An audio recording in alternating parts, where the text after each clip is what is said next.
తన చెల్లెలు కవితకు బెయిల్ కోసం ఢిల్లీలో గల్లీ గల్లీ తిరుగుతూ తిహార్ జైల్లో ఉన్నటువంటి తమ చెల్లెను కలుసుకోవడానికి ములాఖత్ పేరిట ఢిల్లీకి వెళ్లి ఇప్పుడు పెద్ద పెద్ద మాటలు మాట్లాడుతూ న్యాయ కోవిదితో చర్చిస్తున్నాం. అసలు మీకు ఢిల్లీలో ఏం పని అంటున్నాం? హరీష్ రావు గారు కానీ కేటీఆర్ గారి పని.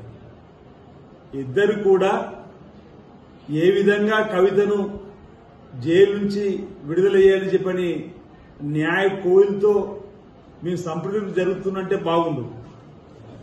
కానీ ఉప ఎన్నికలు వస్తాయి. ఈరోజు పార్టీ మారిన వారిపైన తగు చర్యలు గైకొనడానికి కోసం మేము న్యాయ నిపుణులతో మాట్లాడుతున్నామంటున్నాం. సుప్రీంకోర్టుకు వెళ్తున్నామంటున్నారు. స్పీకర్ గారు ఎందుకు నోరు మెలుపుతలేరంటున్నారు. అసలు ఈ 10 సంవత్సరాల మీ పరిపాలనలో సుప్రీంకోర్టు అంటూ ఒకటి ఉందని చెప్పి ఏనానన్నా మీకు గుర్తుంచుకున్నారని అడుగుతున్నాం. పెద్ద పెద్ద మాటలు మాట్లాడుతున్న మీరు ఆనాడు స్పీకర్లు ఎందుకు నోరు మెదపలేరు అనే దానికి ఏం సమానం చెప్తారు? మీరు అధికారంలో ఉన్నప్పుడు 10 సంవత్సరాల్లో సుమారు 60 మంది పైచిలకు చట్టసభ సభ్యులు ఉన్నటువంటి ఎమ్మెల్యేలను ఎమ్మెల్సీలను చేర్చుకొని రాజ్యాంగాన్ని అపస్యం పాలు చేసినప్పుడు ఎందుకు ఈ న్యాయ కోవిదులు ఎందుకు ఈ సుప్రీంకోర్టు గుర్తుకు రాలేదని చెప్పని సందర్భంగా ఈరోజు 10 ఏళ్ల పాటు పనిచేసిన స్పీకర్లు మాట్లాడరు. ఈరోజు ఉప ఎన్నికలు తప్పవనే మాట నాకు బాగా గుర్తు. వేములవాడ నుంచి మీరు ఒక ఎన్ఆర్ఐకి టికెట్ ఇచ్చి రాజ్యాంగాన్ని ఉల్లంఘించి అసలు భారతదేశ పౌరుడే కానటువంటి వ్యక్తికి ఈరోజు మీరు అసెంబ్లీ టికెట్ ఇచ్చి అధర్మంగా వేములవాడ నుంచి ఎమ్మెల్యేగా మీ పరపతితో గెలిపించుకున్నటువంటి మీరే ఈరోజు మాట్లాడేది కోట్ల గురించి అడుగుతున్నాం. ఆయన భారతదేశ పౌరుడు కాదు అని తీర్పు వచ్చిన ప్రతిసారి ఇదే విధంగా ఢిల్లీకి చెక్కలు కొట్టి ఆనాడు బీజేపీ ఉన్నటువంటి పెద్దలతోటి సంప్రదింపులు జరిపి అధర్మంగా ధర్మాన్ని అణచివేసినటువంటి మీకు ఈరోజు సరైన బుద్ధి చెప్పేటువంటి సమయం ఆసన్నమవుతున్న వేళ మళ్లీ ఉప ఎన్నికలని అంటున్నటువంటి మిమ్మల్ని అడుగుతా ఉన్నాం. మొన్నటికి మొన్న 6-7 మాసాల క్రితం జరిగిన ఎన్నికల్లో తెలంగాణ ప్రజలు కాదా మిమ్మల్ని పక్కన పెట్టింది? తెలంగాణ ప్రజలు కాదా మిమ్మల్ని దూరం పెట్టి మీకు ఇక చాలు మీకు ఈ పదవి అధికారం అహంకారంతో రాష్ట్రాన్ని అప్పులో కుప్పగా మార్చారని చెప్పని మిమ్మల్ని ప్రతిపక్షానికి పరిమితం చేయలేరా?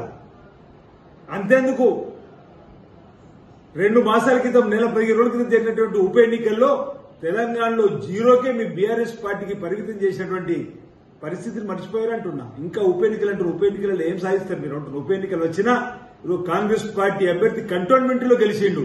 ఆ విషయం కూడా మర్చిపోయారని అడుగుతున్నా. ప్రజల తీర్పు కంటోన్మెంట్ ఉప ఎన్నికల్లో కాంగ్రెస్ పార్టీ అభ్యర్థి గణేష్ గారిని గెలిపించారు. ప్రజలు తెలంగాణలో రేవంత్ రెడ్డి గారి సర్కార్ చేస్తున్న అభివృద్ధి కార్యక్రమాలు కాకరిస్తలే ముందుకు పోతుంటే ఈ ఢిల్లీలో మీ హడావుడ్ ఏంటనే మాట ప్రజలందరూ కూడా చర్చించుకున్న సంగతి. పార్టీ నుండి మారితే పదవి పోతుందనేటువంటి భయం కలిగించడానికి కోసం మీ దగ్గర ఉన్నటువంటి ఎమ్మెల్యే కోసం చేసేటువంటి నాటకం తప్ప మరొకటి కాదు. అసలు ఢిల్లీలో మీ వెంట ఉన్న ఎమ్మెల్యేలు ఎంతమంది మీ వెంట ఉంటారో ఒకసారి చూసుకోవాల్సిందిగా, అసలు మీతో ఢిల్లీకి వచ్చినటువంటి ఎమ్మెల్యే మీతో ఉంటారా లేదో ఒకసారి గమనించమని సందర్భం కోరుతూ, కేటీఆర్ గారు హరీష్ రావు గారు ఎన్ని ప్రయత్నం చేసినా బీఆర్ఎస్ ఎమ్మెల్యేకి మీతో ఉండరు. అసెంబ్లీ నడిచిన 3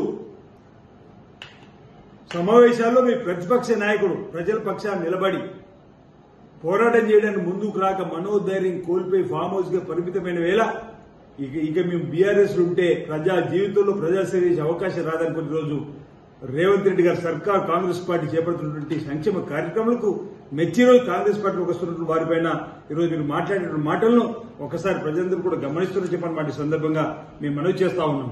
ఈరోజు న్యాయ కోవితో చర్చలు ఢిల్లీలో ఇప్పుడు హడావిడి చేస్తున్న మీరు 10 ఏళ్ల పాటు ప్రతిపక్ష ఎమ్మెల్యేలను ఎంపీలను చేర్చుకున్నప్పుడు ఈ న్యాయ కోవిలు కనిపించలేదని చెప్పిన మాట ఈ సందర్భంగా నేను తెలియజేస్తూ, అసలు వెళ్ళింది మీరు ములాఖత్ కొరకు తిహార్ జైలు ఉన్నటువంటి మీ చెల్లెల కోసం మీ బంధువు కోసం మీరు వెళ్లి ఈరోజు ఏదో హడావుడి చేస్తూ ఉప ఎన్నికలు అని పెద్ద మాట మాట్లాడుతున్నారు.